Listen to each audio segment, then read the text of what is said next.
How to deal with anger spiritually, or if you are a spiritual person and you are coming up with a lot of anger or frustration right here, right now in 2021, because there's a lot of anger going on right now. So this video is going to be perfect for you if you have been struggling with that specifically.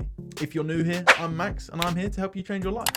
Make sure you hit that subscribe button and that bell icon so that you get notified whenever I post. But other than that, let's dive into how spiritually you can adjust yourself so that instead of feeling anger, you can feel love. So on the screen next to me, as you can see with this amazing video editing done by moi, only joking, you can see a book, a chart from Power versus Force, the book by David R. Hawkins. Incredible book. Highly recommend it. And also Transcending Levels of Consciousness. This has a consciousness chart.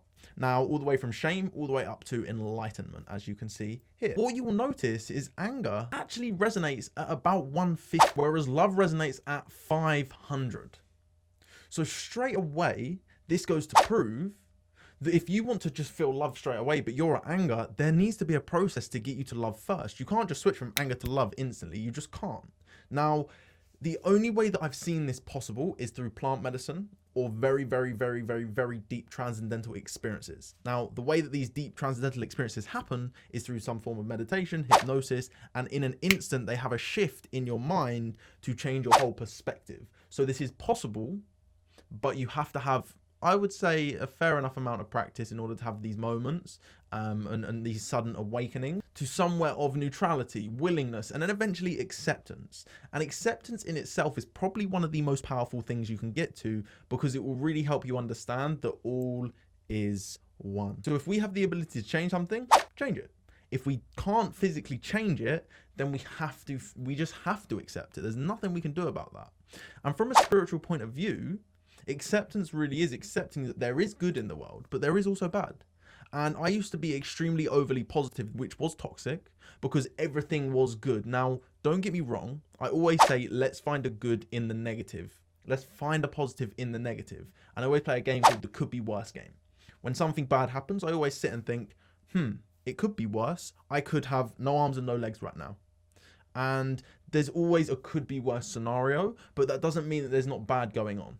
Like, there are bad people in the world. There are people that literally, I'm not going to say it because probably best not to say on YouTube, but there are people that do some very bad things in the world. And I'm not just going to turn a blind eye and say, no, everything's positive, because it's not. So the question that you're asking is, how do we deal with anger spiritually? It is about transcending our level of consciousness, realizing where we are at right now. And I want you to understand one very important thing. If you are resonating below anger, you're in a place of fear, you're in a place of grief, you're in a place of shame, stress, apathy, and guilt. If you're in any of those places, it actually makes sense to transcend to anger. So you may see a lot of the things going on in the world right now. People are getting angry that they are being lied to their face. It's everywhere. People are being lied to. They are getting angry, rightfully so. But not only are they rightfully so getting angry, it is actually beginning to raise their vibration to where they need to be. In order to reach love, we must go from shame to anger eventually. Then from anger to willingness. Then from willingness to acceptance to love, etc. All the way up the scale and maybe reach enlightenment. Now, there's not many people that have reached enlightenment. I can't remember the exact number, so don't quote me on this. I believe it is 7 or 8 in the world currently. So it's not something that everyone's going to reach. It's a very long path, I believe. Maybe I'll get that. I don't know. I can't promise anything. But if I did, that would be pretty cool. It'd be pretty cool, man. But the goal is to move from the survival emotions to the flow states, to the thrival emotions. Because when you're in survival, you are reacting to everything that's going on in your world. Someone tells you you look stupid, you take that and you feel bad about yourself. And you're in survival, and then this just makes you feel more depressed and anxious and fearful. Versus when you're in a state of love and someone says you're stupid, you're like, you look at it from a completely different light. Maybe you say thank you for pointing that out to me. Now I can change my approach to that. And then you start to get different results and you start to feel so much better. Don't get me wrong. I'm not saying that there's times where I don't snap, because I do. I'm not saying there's times that I don't get annoyed, because I do. And It's about allowing ourselves to go up and transcend spiritually to that next level of consciousness. Now, if you want me to do a video, comment down below about muscle testing. Now, muscle testing is a process, and you can do your own one. This is called the I believe it's called the loop method or the ring method. I can't remember exactly what it is.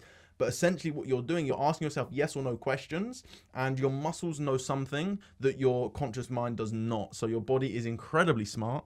For example, if I say, my name is Max, my muscles test strong. If I say my name is Jane, my muscles test weak. And you'll notice, look, Max, I can really try as much as I want to pull that apart and it will not come apart. If I say my name is Jane, the muscles just are not strong enough. Now, don't ask me how this works, but I know this does work. And when you're testing your level of consciousness, you will begin to see where you are right now. So if you do want me to make a video on that, just let me know and I shall do that for you. Put it in the comments below. Leave your name, leave your number. No, joking. leave a comment below just saying, I would like to understand muscle testing. I can dive into that for you on a whole nother video and really explain it in a lot more depth, because this video is mainly how to deal with the anger spiritually. So if you are struggling with anger right now, I want you to understand that that's actually probably a good thing.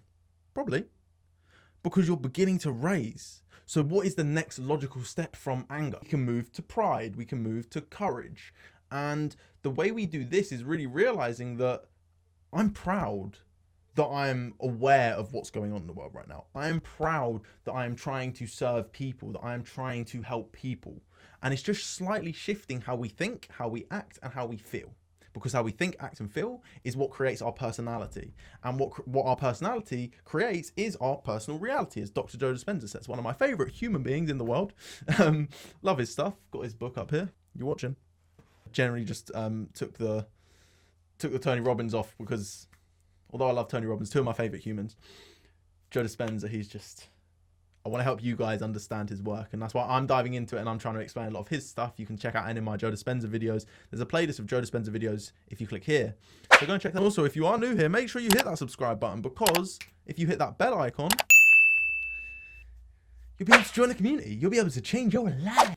So as I said, logically speaking, aim for courage. Go through pride, move to courage to say, that is it. I'm taking a stand. Life is going to go one way. That's the way that I say. Realize that we are not here to save everyone. We can't save everyone. Even as a hypnotherapist, even as a coach, I know that I can't help everyone. And anyone that says they can, probably lying, because even people like Buddha, even people, all these mystics, they didn't say they could help everyone. They could help people that came to them, that asked for the help. But the Buddha would say, I may be slightly wrong, so please do, I do apologize if I am butchering Buddhism, because I don't know it too well. But from my understanding, it would be, I'm not healing you, I'm helping you heal yourself. And that's the way that I like to approach my work. I'm not here to heal your trauma. I'm not here to heal your anxiety. I'm here to help you become the person who can heal your trauma and your anxiety. And from my present state of ignorance, I may be right with that. I may be wrong. But what I do know is that I can help people get the results, because I'm helping them become their own therapist slash coach. And a very simple technique you can use today to start to move to courage is the power of mental rehearsal and deep creative imagery, creative guided imagery. I'm going to use that. Reason being is, when you create something in here enough times, your brain literally changes, scientifically changes. Now, I've not done these studies, but they've been proven by these incredible scientists, and people, the likes of Joe Dispenza, have been proven that once you create something vividly in your mind, in a still and present state, you can begin to courageously move through it and change your brain. So if you are creating that of confidence, that of courage, what would it be like in your life if you were courageous right now? How would you stand? How would you think? How would you feel? Would you stand like this? Or would you be approaching life with much more passion, with much more emphasis, feeling bold, feeling strong, because that's who you are? I'm going with the latter. Dog is banging on the door. Quit it, bro, sis. And if you want to understand more on guided imagery and mental rehearsal, put it in the comments below and I can help you out with that.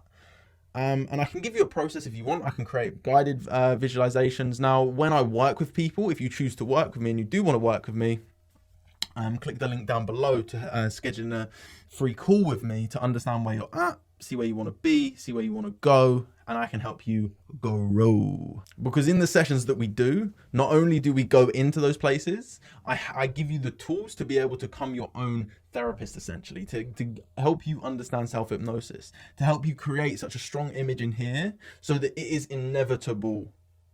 Just like Thanos. I am inevitable.